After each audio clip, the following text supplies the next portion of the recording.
New technology always comes with a premium. There is no single technology almost that in iteration number one was cheaper than previous technology.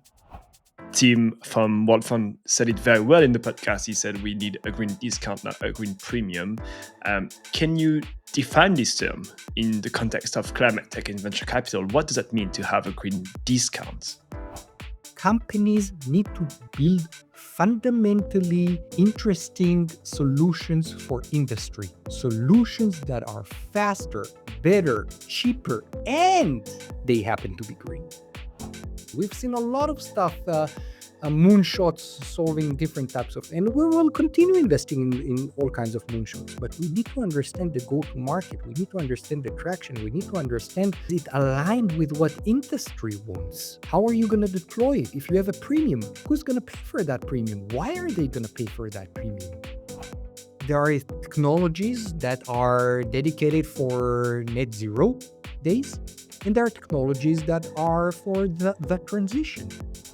Hello and welcome to VCO2, the podcast that helps you become a smarter impact investor and a better climate tech entrepreneur. Today, we're joined by Yair Reem, a partner at Extantia Capital, a leading climate tech generalist VC that has more than 300 million in assets under management.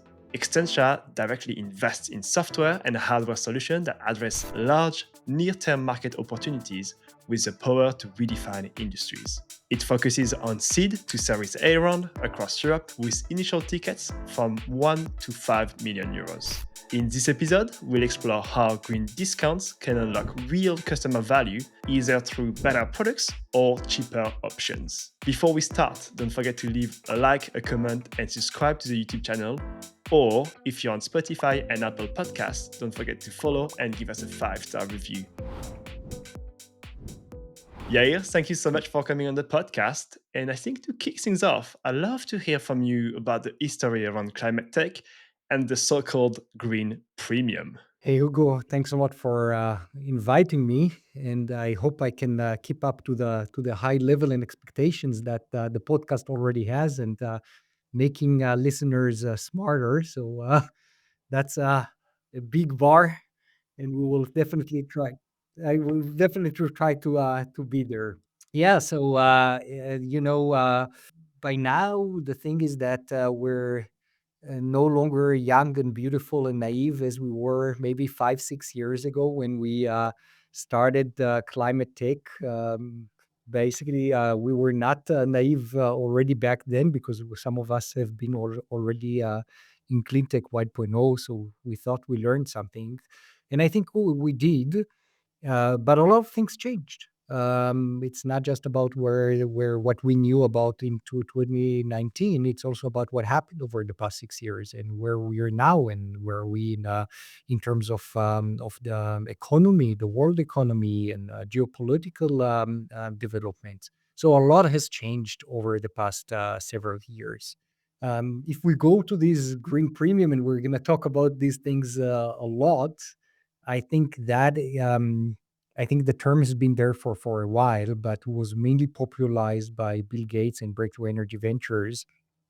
They started 2016-ish, and mostly 2019 that started to gain momentum. And I think 2021, the Bill Gates book came out, and kind of I think from there on, the green premium idea became a household term, I would say. That makes sense. And maybe you want to dive a little bit deeper on what it means, what the term green premium means. I'll give my definition and I'll let you complete it. My definition is very simple. The green premium idea for me is to say people will pay more money for the same service because it's green. That's the way I think about it. But maybe you have a further and more extended definition of it. Sure. I wouldn't talk about necessarily about what people pay or pay not. I mean, this is maybe something we can talk about later. The basic definition, the way people talk about it and was defined in the book, is the difference between the baseline of the price of a high emitting carbon solution versus the gap towards what the cost is of a low carbon emitting solution. That difference is usually that the green solution is more expensive, and therefore that premium is called the green premium. Basically, the extra price that you would need to pay for a low carbon emitting solution. Great, very interesting. So that's we're talking about the same product, same features, or at least something similar that brings similar value, but just with a price difference. Is that correct? Very interesting. You said earlier that you've learned lessons from the past, and something that I was reading about you before coming to this episode is that you loved the green premium for many years. You were really into the concept and you really liked it, but recently you very much changed your mind. I'm curious, why is that? So I think I love the concept because it was, in a way, it defined in a crystal clear way what is it that we in venture capital are working. It took a snapshot of the reality and basically said, okay, we need to decarbonize. We need to get to net zero. We can only do that if we replace A, high emitting solutions, with low emitting solutions, B. Okay, understood. However, the reality is that B is more expensive than A, and there is a premium, green premium. So now we, as venture capital industry, what do? We invest in technologies. This is our raison d'etre, right? This is what we do as venture capital. So what we need to do is reduce by innovation, reduce the price of those technologies so that the difference, the green premium, is going down and coming to price parity. So this is why I really love the idea of the green premium, because it helps me explain to investors, to my wife, what is it that we're doing here, right? We're basically working on eliminating the green premium by innovation. And with the assumption that if it's going to be on par, then people are going to buy it. And then we're going to get to net zero. So that's why I think that the idea of a green premium is something that the notion to explain what it is that we're working on is super on spot. Yeah, and I think that's interesting because from a financial point of view, the green premium, as you explain it now, might seems like a very risky concept for a venture capitalist. Because the way I think about it is like you're telling me now that you're investing in solutions that are doing the exact same thing but are more expensive. Like that's basically what you're trying to do. Obviously, your goal is to reduce that gap, but like as a risk, I see already, well, you're investing in solutions that are not cost competitive. So you would expect them to perform less well, I would say, not to perform as well as other solutions, right? Like, how do you see the risk of the green premium as a venture capitalist? So the thing is that technology, and maybe this is something to talk about later, but new technology always comes with a premium. There is no single technology almost that in iteration number one was cheaper than previous technology. Case in point, let's talk about other industries, televisions. So I just saw the new 77-inch OLED transparent TV from, I think, LG. Super amazing TV. Yeah, it's all transparent. You see the fish, the aquarium. You see your wall behind. It's crazy, but it comes with a price tag of $50,000. $50,000. Okay, nobody's gonna buy it unless it's a hotel chain or whatever that is gonna be in the lobby. Okay, so but that's how the technology starts. Over time, it's going to be way cheaper. And everything starts like that. So the notion that new technology has a premium, that's completely okay. We're not advocating, we're not saying that a new technology should not have a premium. New technologies usually, more than not, have a premium, and that's completely okay. What we are saying, though, that using the words the green premium, it was good for a while, but it kind of started not the right behavior that we wanted to see. And that's why there is this notion that we need maybe to depart from that term. What type of behavior did you see due to the green premium? So basically, what we've noticed over the past few years is that companies, they explained their premium. So again, they have a premium. Having a premium is okay, but they explain the reason for having the premium by the fact that saying they are green, they are sustainable, so therefore we have a premium. And when they came to, so they totally understood they read the memo, they read the book, they're using the right coin, the right terms, everything's good, right? But what happened is that when they came to the customers and they told the customers that story, and to the customers that you know, we're green, that's why we have a premium, yada yada, the customer said, no way. And especially in the past year or two, that energy prices are so high and the entire economy is in distress. And we see what's going on, for example, in the automotive industry and battery industry for automotive and petrochem industry, where the margins are eroding, profits are going away. Nobody is willing to pay premiums, let alone to pay premiums so for something that is nice to have as green. So using that term and thinking that as a startup, you can come to your customers and ask for a premium because you're green, that notion is dead. For sure. And that's very interesting because that leads to the topic of the day, which is a green discount, which is a your new thesis at least. And it's a word that I keep hearing from many VCs. Um Tim from World Fund said it very well in the podcast. He said we need a green discount, not a green premium.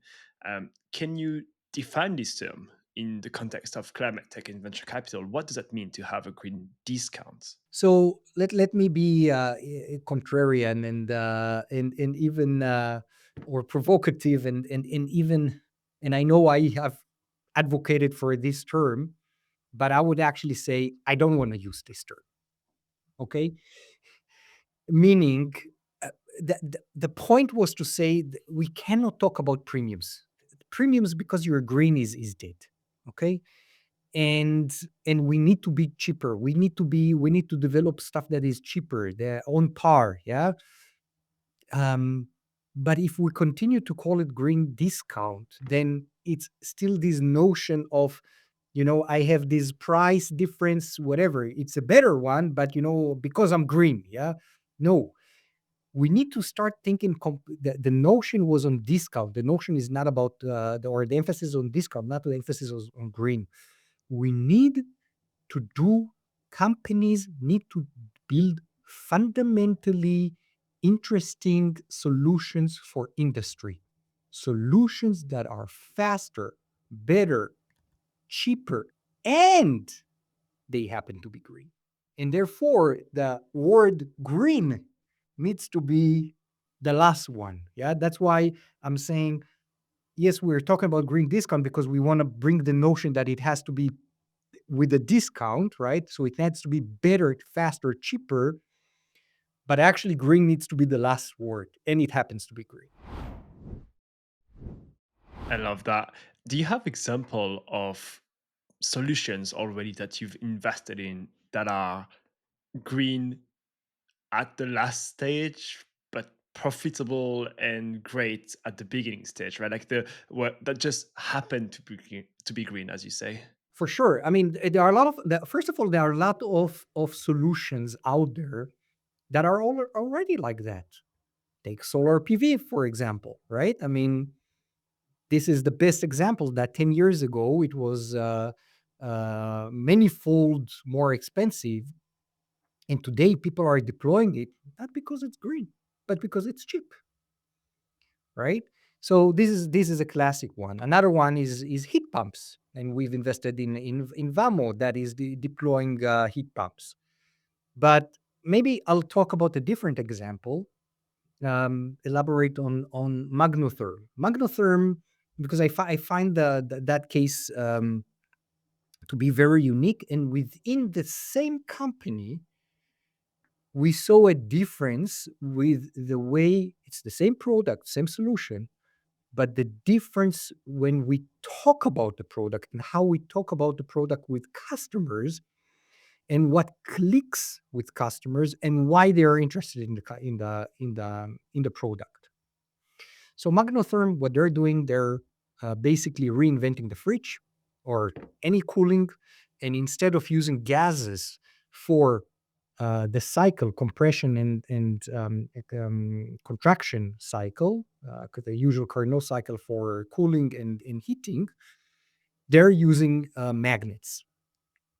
So basically, leveraging the magnetocaloric effect that when you apply the electromagnetic field on certain elements, they either heat or absorb heat. So there is a cooling effect. So Magnotherm is developing these as a first beachhead market. They're developing new fridges for supermarkets. And when we first engaged in the company, what we heard and what they told customers is that because they're not using these compressors as we know them from refrigerators, but rather using magnets, they're saving 50% of the energy of these refrigerators. Huge energy savings. But the first batches, until they scale, are a little bit more expensive. Okay? So, premium. Did it fly with customers? No. But what customers heard was something different. What customers heard was, wait a second, you guys are not using refrigerants. And the current refrigerant that is being used is propane. Propane is explosive. So if we're going to use your refrigerators, that means that we have less maintenance. That means that we have less permits and easier procedures when we install, when we do maintenance in supermarkets. This is a huge headache for us. You're solving a huge problem for us to deploy refrigerators in supermarkets. Well, that is interesting. And you have a premium? Okay, but the value is so big, so we're happy to pay a small premium for a while, but the value is bigger. And on top of that, you're also energy efficient. Excellent. Yeah, I love that example. It's funny that there was not like a CFO within that organization that thought, well, the fridge is a bit more expensive, but if we're gonna save 50% energy in the long run, we're gonna save money. It's also like the value prop of it. But um, how would you advise funders to understand the values they bring despite the impact, despite the money savings? Because in that case, for example, I'm pretty sure the team started with the idea of we'll do a fridge which is going to be greener. It will save energy, so that's going to be the value prop. But I'm pretty sure they didn't even think about this maintenance aspect for customers. How would you encourage funders, or how would you encourage VCs to look for this hidden value proposition within a product? I think this is what is everybody's calling product market fit, right? I think that all of us, founders and VCs, we have to talk to industry all the time and understand what's going on. And by the way, what industry is telling you today is not what they're going to tell you in 2 years' time, right? I mean, the market is changing, priorities are changing. but we all have to listen to what people are saying and where the budgets at the moment and which types of risks are they willing to take, and what are they willing to deploy. Therefore, we all have to be in constant relationship, founders and VCs alike, with industry, and understand what are things are where are things going. Look, um, industry, and by that I mean also oil and gas and petrochem and all the big polluters. They are not our enemy. They are the guys that we need to work with and go hand in hand on a journey to decarbonization, to net zero. There is no magic solution. This is going to take time, and these guys know how to scale, and they need to adopt the solution. So the notion that we're going to be against these guys and shame them because of that's not going to fly. Like that, we're not going to reach a transition. And it's a transition. Yes, it's there are technologies that are dedicated for net zero days, and there are technologies that are for the transition. Is there a lot of value to be made from a VC perspective on the technologies that are only doing the transition?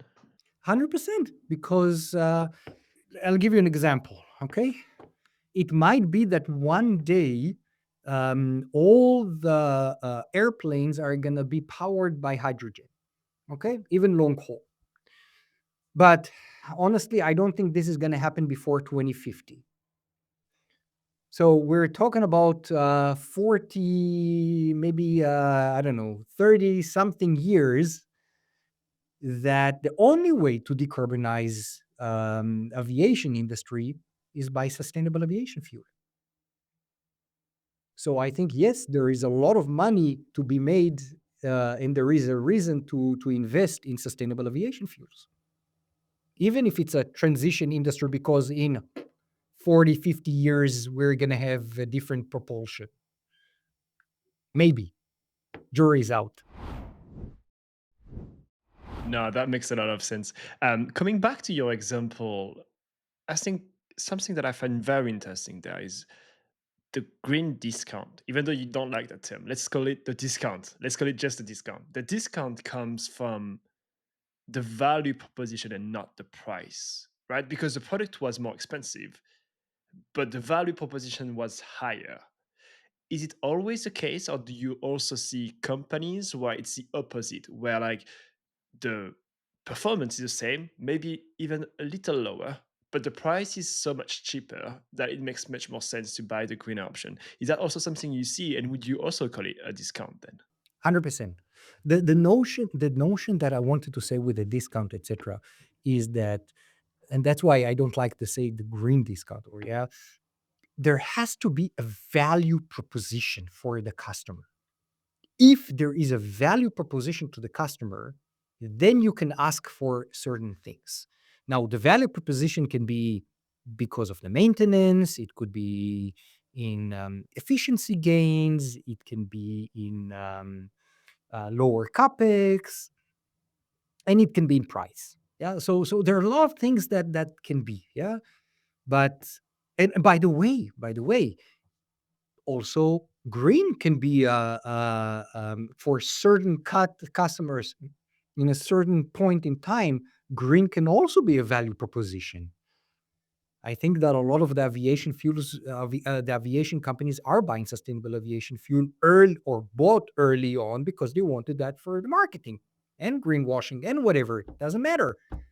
But the green element was justifying them buying and paying a premium, which is fine. But you have to make sure that there is for the customer a certain value, and that value is usually not the fact that it's being green.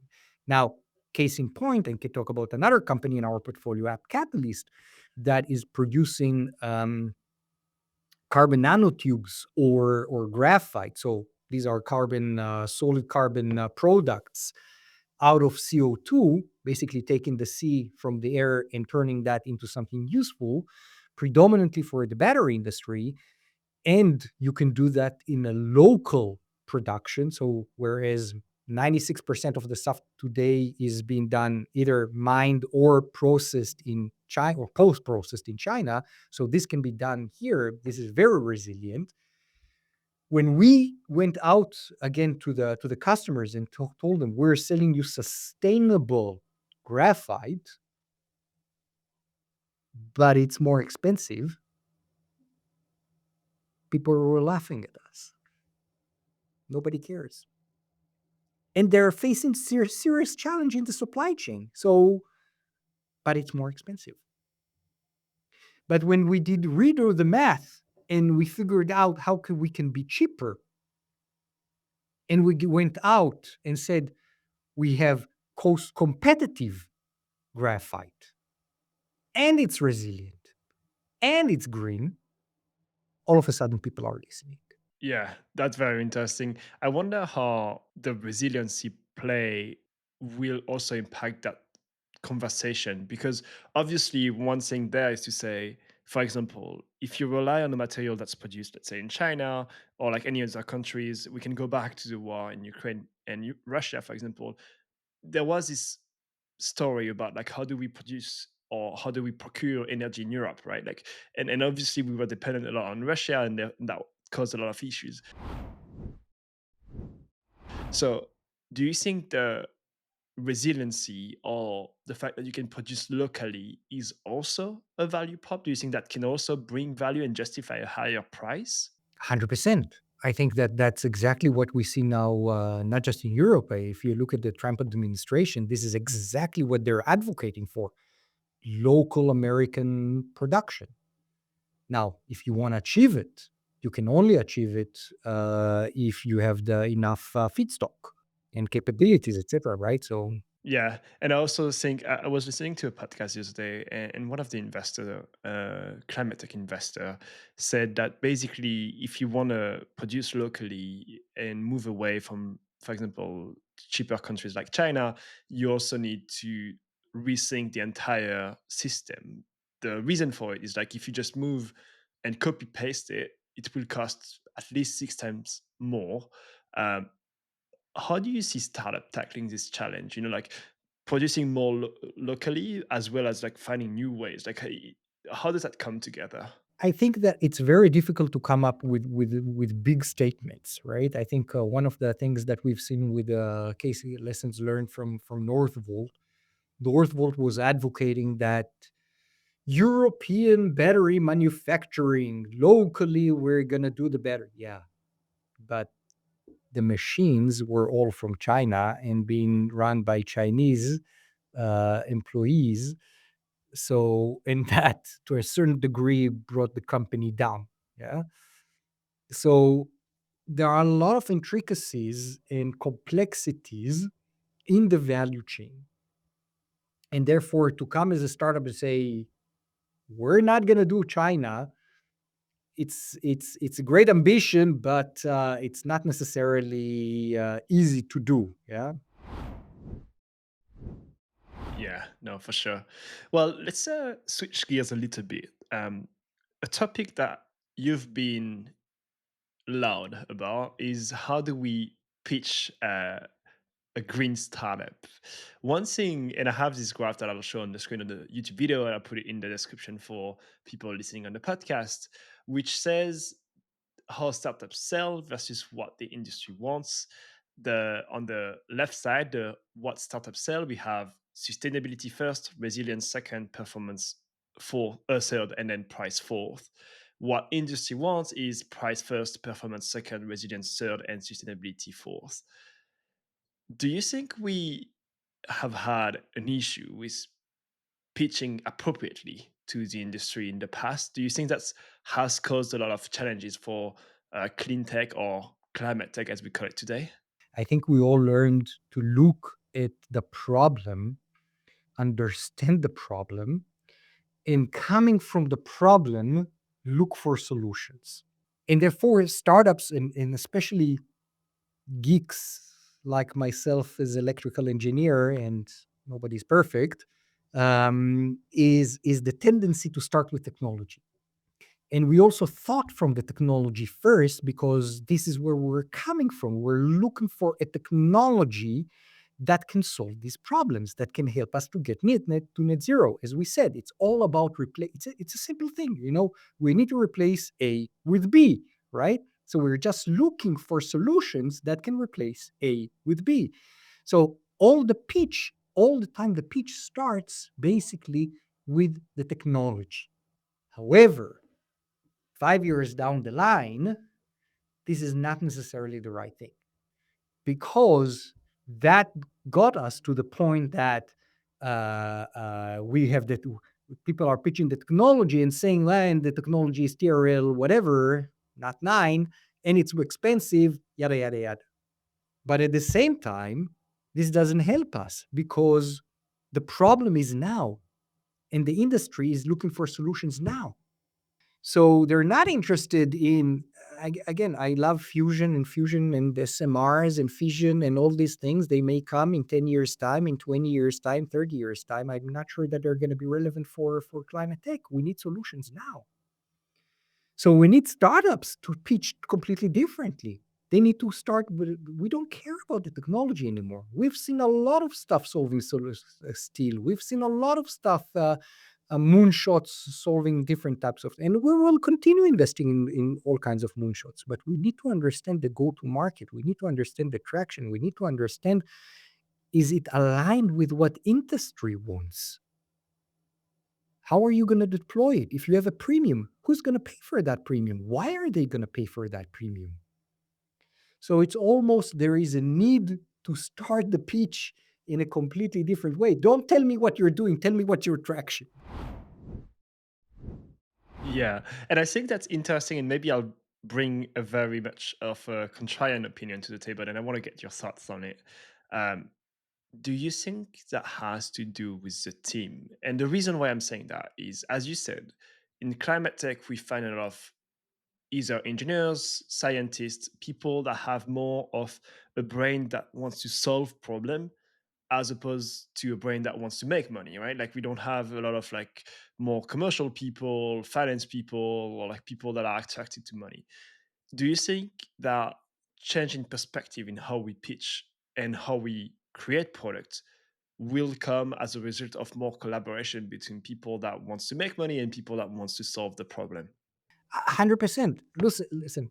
The reason that you, I, and others are so active and vocal, and try to do our thing is really because we want to help the industry as an industry, our ecosystem get better.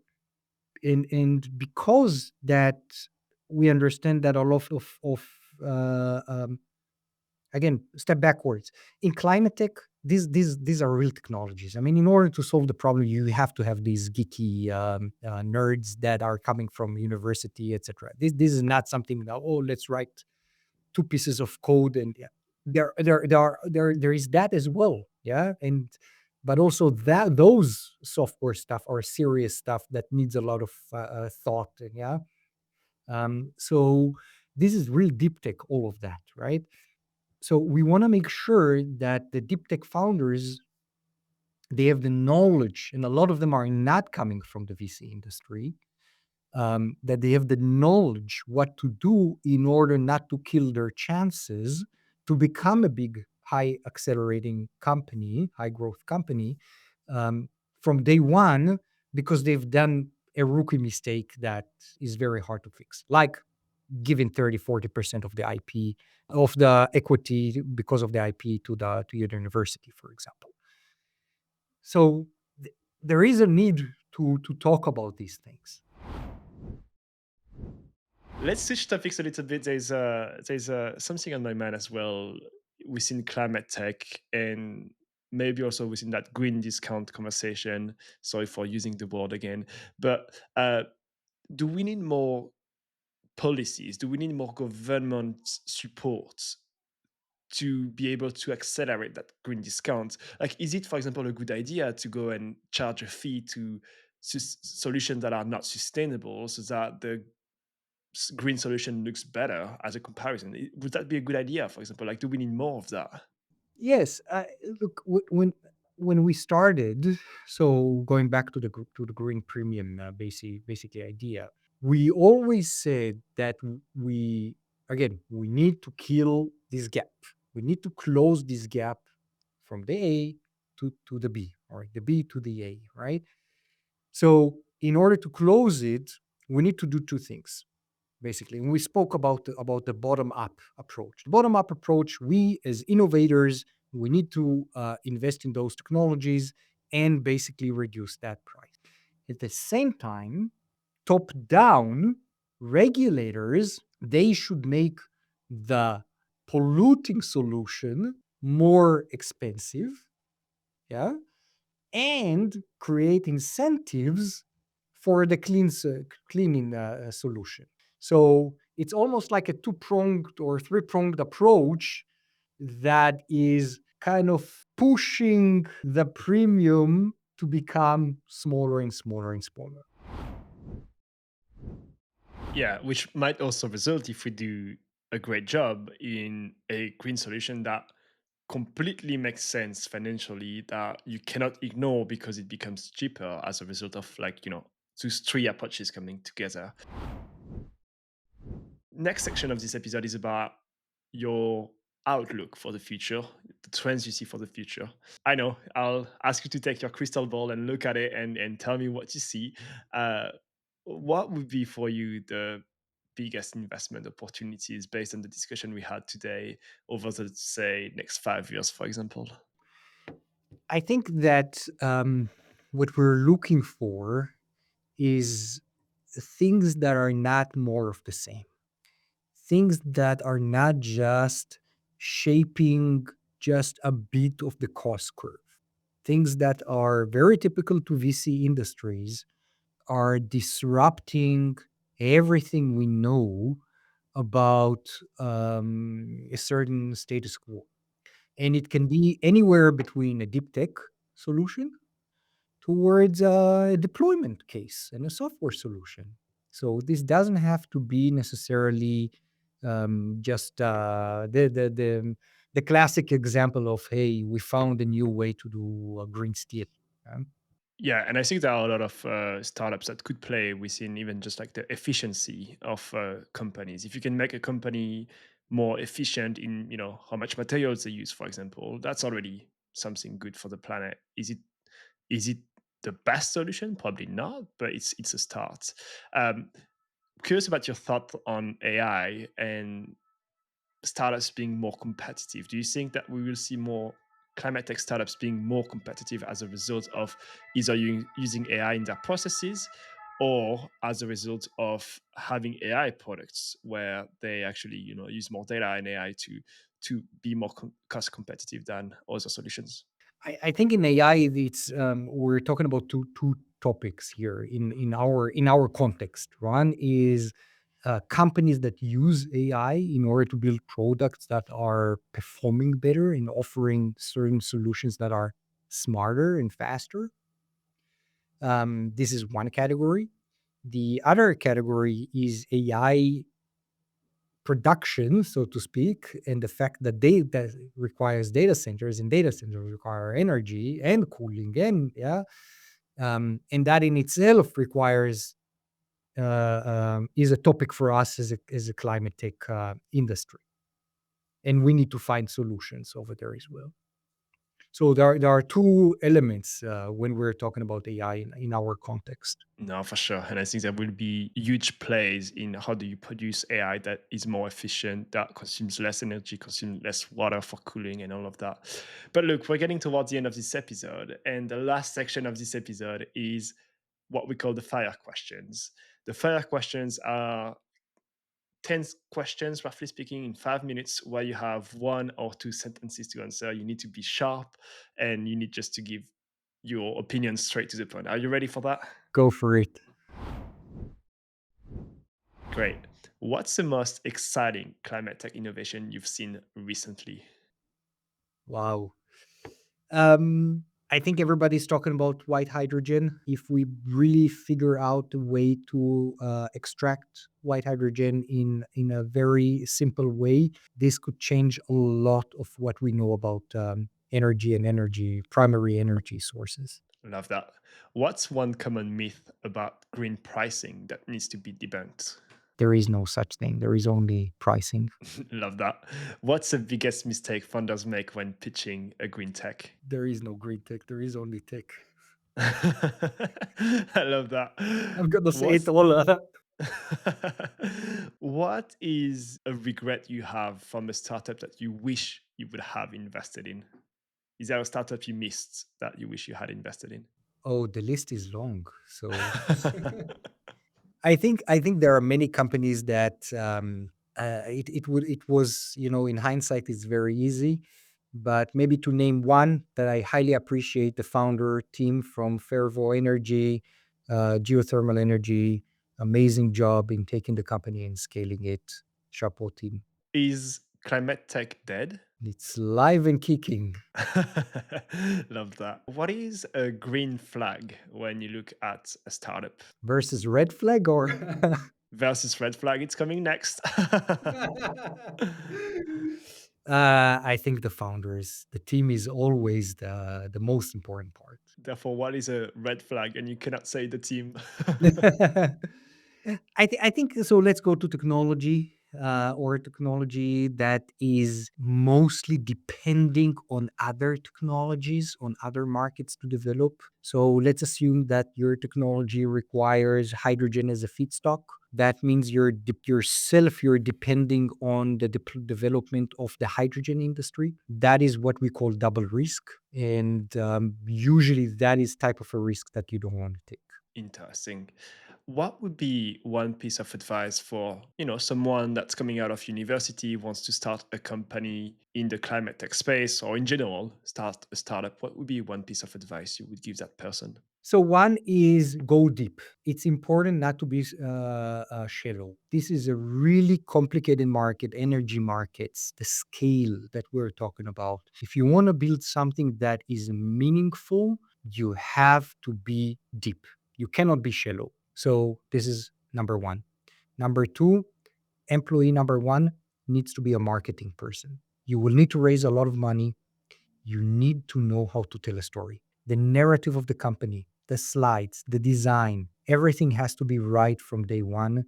So if you don't speak the language, make sure that you have someone next to you. I love that. I love that advice. I think it's very important. On the other side, I would be curious, how does that compare with someone that wants to be an impact VC? Because I would expect you not to say that you need to be super deep, but as opposed a generalist, as you are at Extentia. But what would be your take for an advice for someone that wants to be an impact VC? Get the right people, the right team. I think that's the most important thing for us as partners. I mean, we started maybe this VC, but I'm as good as my team. You cannot do anything alone, so chapeau to them. I love that. I think they will appreciate the shout out. Well, look, we're at the end of this podcast. What will be a resource, maybe a podcast, a book, a movie that you would advise people to look at if they want to enter this space in general, like within the impact climate tech ecosystem? So again, I'll say kudos to my colleague Shale from EIP that has a really good The Catalyst. That's a very good podcast that I enjoy listening to. Who would be the next climate investor that I should interview, or climate tech investor, or impact investor that I should interview? Again, I wouldn't say necessarily investor in that in the usual fund sense, but I would highly recommend talking to Irene from EIB, who leads the climate tech venture debt department. And I think at EIB they are doing an amazing job promoting the climate tech sector in Europe. I love that. I will make sure to reach out and try to get her on the podcast. Where can we find you online if people are interested in talking to you or looking at your content? LinkedIn, that's the place. For sure. Love that. Well, listen, I've learned a lot from you today about how to think about green discount. I know it's a term you don't like, but still, I've learned a lot on that term. That was very interesting. I loved your approach to telling a story, selling a value proposition that the industry wants, as opposed to selling the value that you want to, propose within the impact space and all of that, which was very interesting. So thank you so much for that. Listeners, if you like this episode and if you like the show, don't forget to like, comment, and subscribe if you're on YouTube, or just give us a 5-star review on Apple Podcast and Spotify. Thank you so much, Yair. It was a pleasure. Likewise, thanks, Hugo. Thanks everybody for listening.